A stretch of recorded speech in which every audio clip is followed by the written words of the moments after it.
Is it time? Is it time, Cass? Is it time for England? What have they learned since the final of Euro 2020? What they're going to learn along the way? And can it be their time a year today to go on and win it? Well, the talk in Europe is England probably are the most feared team going into the Euros because of the development. I mean, you only have to look at the choice at right back and think, well, that's one area of the pitch. The emergence of John Stones, the forward line of Harry Kane, Saka, whether it's Grealish or Foden. That's a very exciting team. And then you've got two of the most expensive midfielders playing in that England team, which will be Bellingham and Declan Rice. I mean, England have got so much at their disposal. They've had the semi-final. They've had the final. Now it is the time for me, watching them. They're very, very... I got laughed out of town the other week because I said, this England team is capable of going back-to-back. Winning one and winning a second. And I had a lot of stick about that because of the way I said it. I said, look, they could do what Spain did and they could do what France did in 98 and 2000.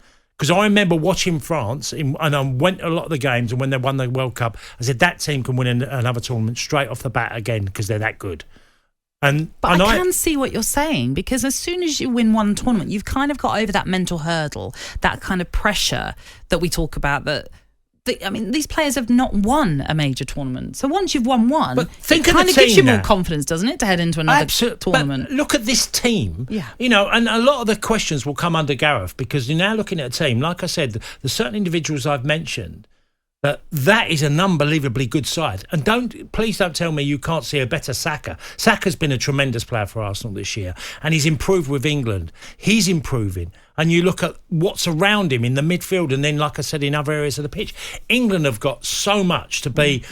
I think it'd be a real disappointment if they didn't make the final with that side. I know it's a competition and it's, 90 minutes sometimes can decide whether you're in and out of a tournament, but this team has enough to win way more. This is a much better team than that played the 18 World Cup in Russia. This is a far superior team. Defence-wise, you keeping Harry Maguire in there? Do you think Southgate makes that decision as well?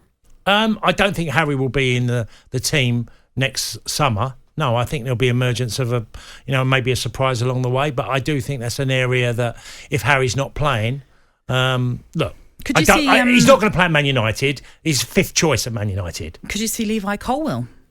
Well, I see a hell of a player there. Yeah, 21s and Brighton and. We're going to find out pretty quickly because first and foremost is what do Chelsea do with him? Yeah. Do they play him? If they play him and then does brilliantly well, then he'll be in the England team or the squad. Just come back as well to the 2006 team. That squad had so much talent but didn't win.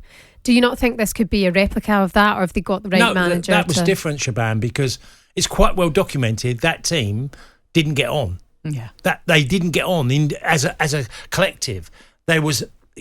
Big club battles at that time, where this isn't the case now with this England team. And that's where you think that's the great work that Gareth Southgate has done. And you can question, and we've had a few people already questioning the tactics of Gareth Southgate and whether he's the right manager to lead England to glory. But he has certainly brought a unity within that England squad. You don't have the camps, the little cliques that has been talked about, when you had the Liverpool players and the Man United players, or whoever it was, all kind of gathered. There was hatred with it. It was quite toxic. Absolutely. England, I knew from, 15, 20 years ago that, that when they met up, there wasn't much love lost between quite a number of the players, which is understandable because think of the manager, Sir Alex Ferguson, the way that Man United were run. It was way more about Man United for him than it would have been for England. Well, his job was to be the Man United manager. Yeah. And you could feel that with the players.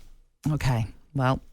It's an intriguing question, that is for sure. Now, what is also intriguing is Jordan Henderson ready to jet set over to the Middle East? We'll get the latest from the Daily Mail's Dom King next. But just quickly, before you go, Shebahn, this one's for you. Oh, away you go. You asked for it. And we delivered this morning for you. Put it out there. What a tune. Are you happy with yourself now? I'm absolutely loving it. Can't wait for this time next year. Woo!